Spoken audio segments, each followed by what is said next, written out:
ना ना खेलम ना खेले देम खेलवे बिगाड़ देम। फिर उपेंद्र कुशवाहा वहां मौजूद थे ही, फिर विनोद तावरे मौजूद थे, ऋतुराज सिन्हा जो है वो मौजूद थे। उसके बाद पवन सिंह की जो तस्वीरें निकलकर सामने आ रही थी वो एक ही चीज को दर्शा रहा था।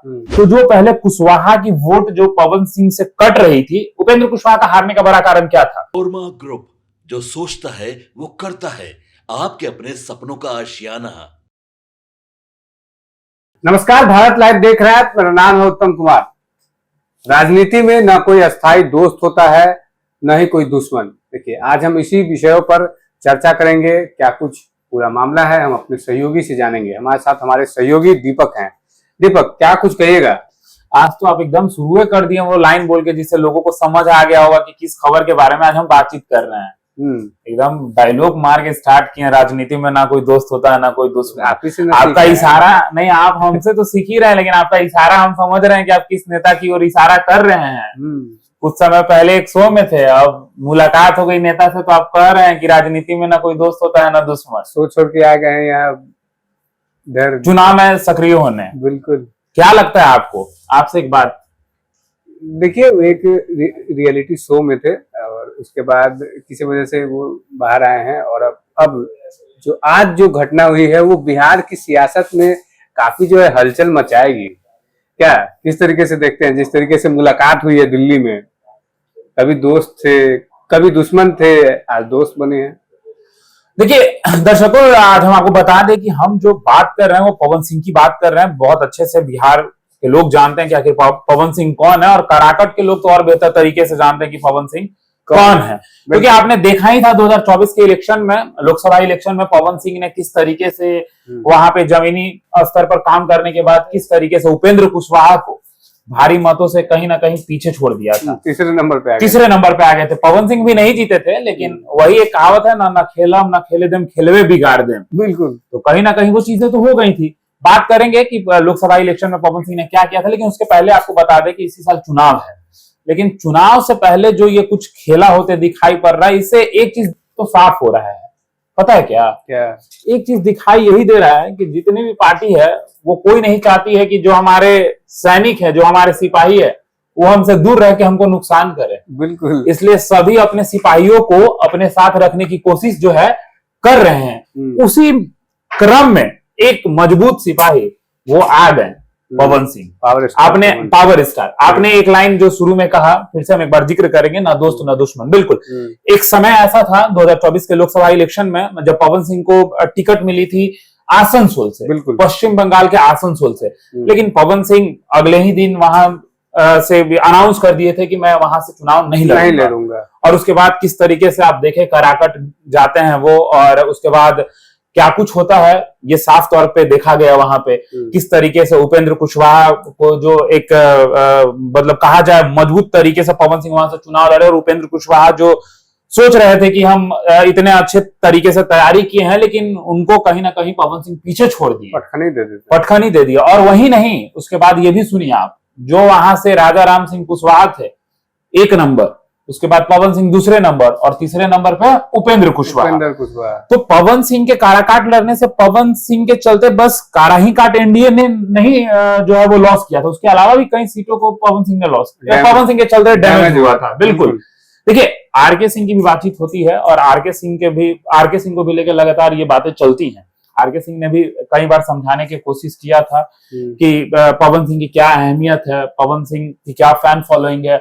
और बिल्कुल बिहारवासी बहुत अच्छे तरीके से जानते हैं कि किस तरीके से पवन सिंह की जो है एक नाम भी दिया गया, ट्रेंडिंग स्टार, पावर स्टार। लेकिन अब देखिए, राजनीति में उनकी जो एंट्री है 2024 में ही हो गई। लगातार उस समय, उसके पहले वो कहते थे कि बीजेपी, लेकिन बीजेपी ने जिस जगह से टिकट दी थी वो उनको कहीं ना कहीं एक्सेप्ट नहीं किए। इसलिए उन्होंने मना कर दिया था कि हम भाई वहां से चुनाव नहीं लड़ेंगे। कराकट गए, उसके बाद जो हुआ वो देखे ही आप। लेकिन अब जो है फिर से दिल्ली में उनकी मुलाकात होती है उपेंद्र कुशवाहा से। फिर उपेंद्र कुशवाहा वहां मौजूद थे ही, फिर विनोद तावरे मौजूद थे, ऋतुराज सिन्हा जो है वो मौजूद थे। उसके बाद पवन सिंह की जो तस्वीरें निकलकर सामने आ रही थी वो एक ही चीज को दर्शा रहा था कि सारी दुश्मनी को भुलाकर अब दोस्ती जो है वो टॉप पे है। दोस्ती का हाथ बढ़ाया जाए, दोस्ती का हाथ बढ़ाया जाए। हमारे लाइन में अगर कहा जाए आजकल यंग लड़के जो है कहते हैं भाईचारा ऑन टॉप, भाईचारा ऑन टॉप। तो वो इसी तरीके से कहीं ना कहीं दोनों मिलकर अब जो है एनडीए को वहां पे मजबूत करने में लगेंगे। बिल्कुल, इसलिए क्योंकि आप लोकसभा इलेक्शन को जब देखेंगे तो जिस तरीके से गठबंधन और गठबंधन में जिस तरीके से वहां पे जब लोकसभा इलेक्शन हुआ तो कहीं ना कहीं वो कमजोर दिखाई पड़ रही थी, क्योंकि कई सीटों पे गठबंधन को साफ तौर पे हार मिली थी। लेकिन अब देखिए महागठबंधन वहां मजबूती से लड़ी और महागठबंधन के कई जो हैं वो जीते भी। लेकिन अब जैसे ही पवन सिंह अब जुड़ गए हैं तो जो भी वहां उम्मीदवार थे पिछले बार भी और इस बार भी, अब पवन सिंह के उतरने के बाद जो राजपूत समाज के बड़ी वोट बैंक है वो तो अब पवन सिंह के साथ होगी। बिल्कुल, कहीं ना कहीं एक सियासी जो मतलब क्या बोलते हैं उसको, जो जातीय समीकरण है वो बदलेगा बिहार में। बिल्कुल, देखिए जातीय समीकरण इसलिए बदलेगा और बिहार को तो करेंगे ही बात बिहार की, लेकिन आज हम बात करेंगे जो ये आरा वाला जो भोजपुर वाला क्षेत्र है उसकी, शाहाबाद की जो क्षेत्र है। अगर पवन सिंह आरा से चुनाव लड़ते हैं तो जो राजपूत समाज के लोग हैं बिहार में, एक बात तो आप भी जानते हैं और दर्शक भी जानते हैं कि जातियों को साधने का कोशिश किया जाता है। बिल्कुल बिल्कुल। अगर पवन सिंह वहां से चुनाव लड़ते हैं तो हमेशा से कहा जाता है कि बीजेपी की जो कोर वोटर है वो राजपूत समाज है या जो अपर कास्ट के लोग हैं वो हैं।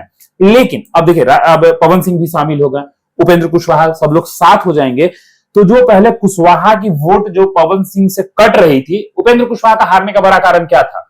उपेंद्र कुशवाहा का सबसे बड़ा हारने का कारण यही था कि जो वोट उनको राजपूत समाज का भी मिलने वाला था लोकसभा में वो नहीं मिला, वो पवन सिंह को मिला।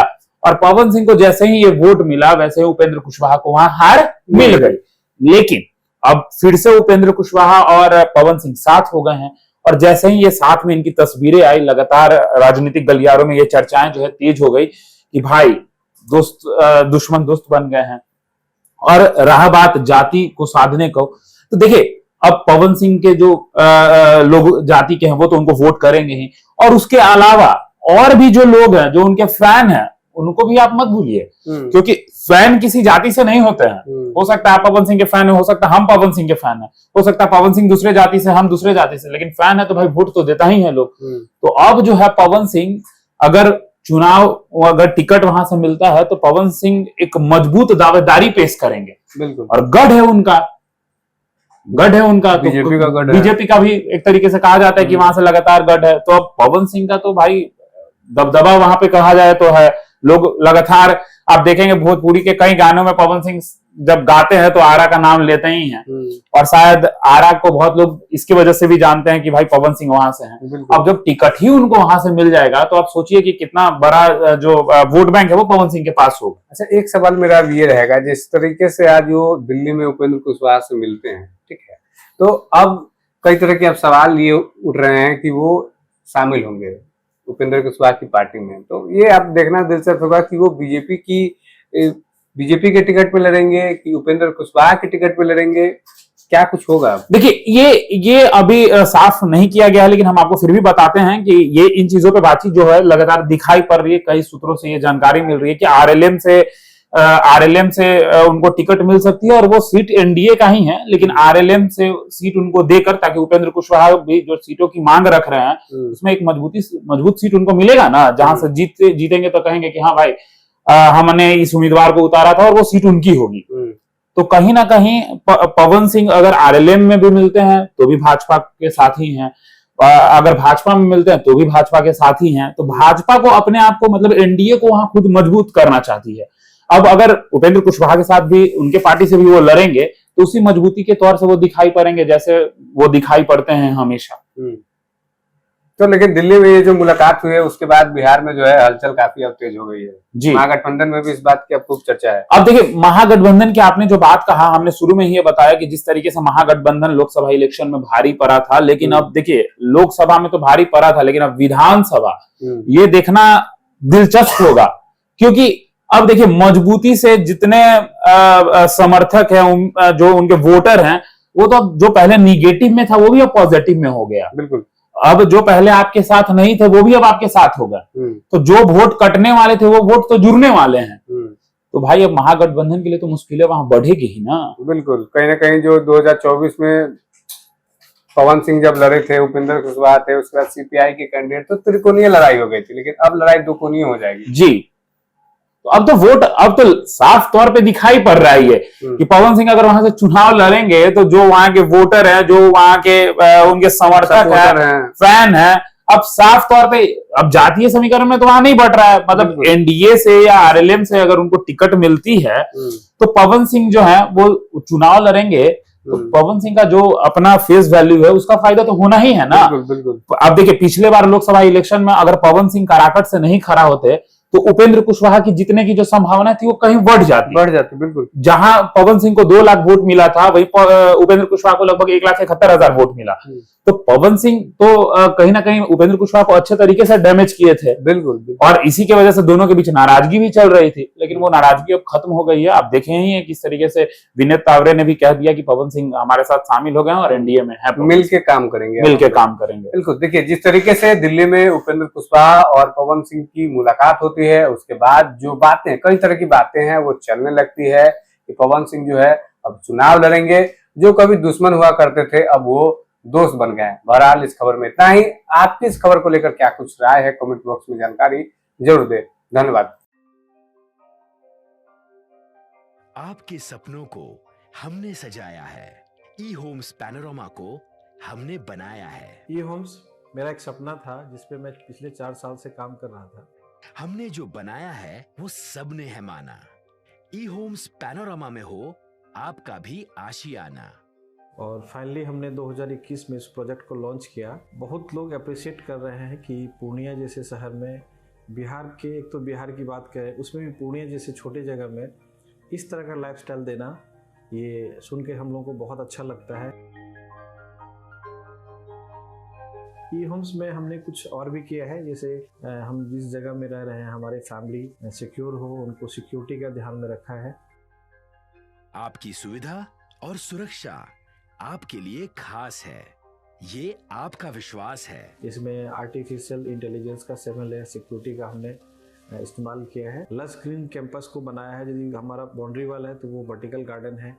ये जितनी भी फैसिलिटी होता है एक इंटरनेशनल टाउनशिप में ई होम्स है, ये हम लोग विश्वास नहीं कर पा रहे हैं। जो भी हमारे मित्र दोस्त या जो भी हमारे बाहर के बाहर आते हैं तो हम लोगों को बहुत अच्छा सुनने को मिलता है और बहुत अच्छा क्रेडिट मिल रहा है। वो सारा हमने सिर्फ एक बिल्डिंग नहीं बनाया, हमें एक बहुत अच्छा लाइफस्टाइल दिया ई होम्स में, और मेरा एक सपना था जिसको मैं आज फुलफिल होते हुए देख रहा हूँ। ये आपका आवास है। ई होम्स पैनोरामा में अब आपका निवास है। E homes panorama, luxurious lifestyle redefined. Panorama group, जो सोचता है वो करता है। अगर ये वीडियो पसंद आई और वह बिहार के राजनीति और बिहारियत से सरोकार रखेनी तो सब्सक्राइब बटन दबा के चैनल के सब्सक्राइब कर ली। ओजे एगो घंटी बा, ओकरा बटन दबा देला से कुल सटीक और मारक खबर रुआ मुफ्त में मिल जाई। अगर रुआ पत्रकारिता के हमनी के नया प्रयोग में सहयोग कर चाहतानी तो ज्वाइन बटन दबा दी।